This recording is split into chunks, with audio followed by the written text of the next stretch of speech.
Vibrant और उद्यमशील गुजरात ऐसा राज्य है जहां प्रगति और परंपरा साथ साथ चलती है। यहाँ रोजमर्रा की जिंदगी में हर दिन नयापन रहता है। पिछले कुछ वर्षों में राज्य सरकार ने गुजरात को आर्थिक महाशक्ति में बदलने, भारी निवेश लाने, व्यापार को बढ़ावा देने और विकास की रफ्तार बढ़ाने के लिए कई नीतियां लागू की हैं। मुख्यमंत्री भूपेंद्र भाई पटेल के मुताबिक इन नीतियों के लिए प्रधानमंत्री नरेंद्र मोदी का दृष्टिकोण बड़ी प्रेरणा रहा है।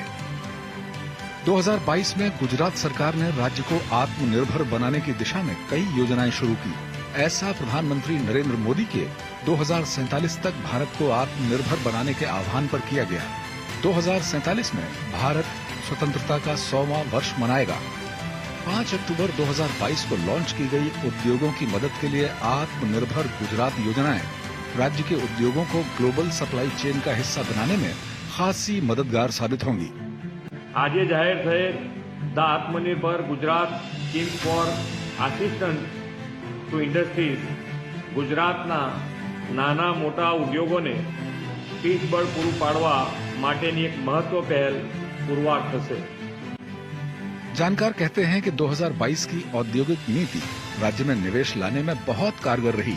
राज्य सरकार का मकसद पूंजीगत सब्सिडी, ब्याज सब्सिडी, बिजली फीस छूट वगैरह के जरिए एमएसएमई और दूसरे क्षेत्रों को बढ़ावा देने के लिए आर्थिक मदद देना है। Unlike the earlier policies, a lot of emphasis this time has been given on the emerging sectors.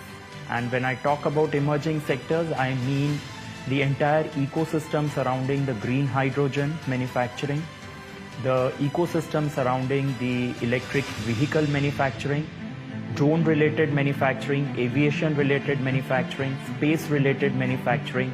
So a lot of emphasis has been put on all of these emerging sectors. उद्योगों को अत्याधुनिक बनाने की गुजरात की प्रतिबद्धता 2016 की aerospace और रक्षा नीति में नजर आती है। प्रधानमंत्री नरेंद्र मोदी ने राष्ट्रीय विकास में इस क्षेत्र के रणनीतिक महत्व की जानकारी दी। इन 8 वर्षों में 5 गुना ज्यादा निवेश हुआ है।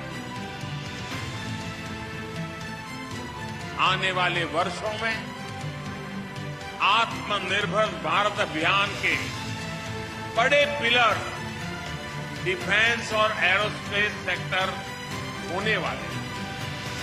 हमारा लक्ष्य है कि 2025 तक हमारी डिफेंस मैन्युफैक्चरिंग का स्केल $25 बिलियन पार कर जाएगा। मुख्यमंत्री के मुताबिक राज्य में नवीकरणीय ऊर्जा, खासकर सौर ऊर्जा का इस्तेमाल बढ़ाया जा रहा है। टिकाऊ भविष्य के लिए प्रधानमंत्री मोदी का दृष्टिकोण सौर ऊर्जा के इस्तेमाल को लेकर राज्य की प्रतिबद्धता में नजर आता है।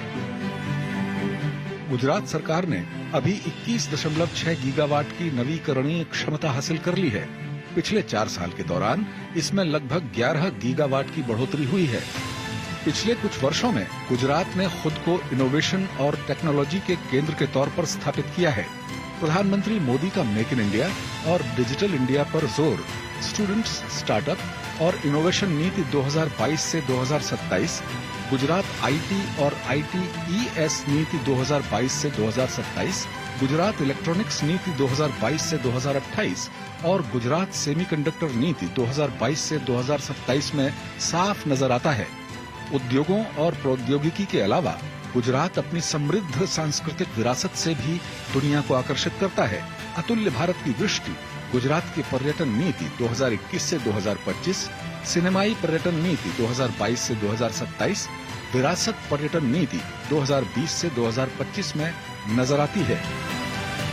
गुजरात सरकार કરી રહી છે।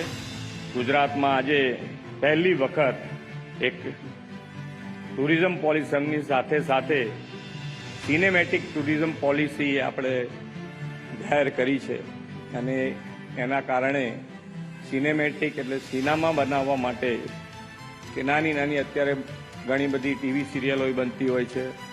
साफ है कि प्रधानमंत्री नरेंद्र मोदी और मुख्यमंत्री भूपेंद्र भाई पटेल के दूरदर्शी नेतृत्व ने गुजरात को आर्थिक महाशक्ति में बदल दिया है। सतत विकास, नवाचार और सांस्कृतिक संरक्षण को लेकर प्रतिबद्धता ने राज्य को निवेश, व्यापार और विकास के लिए विशाल चुंबक बना दिया है।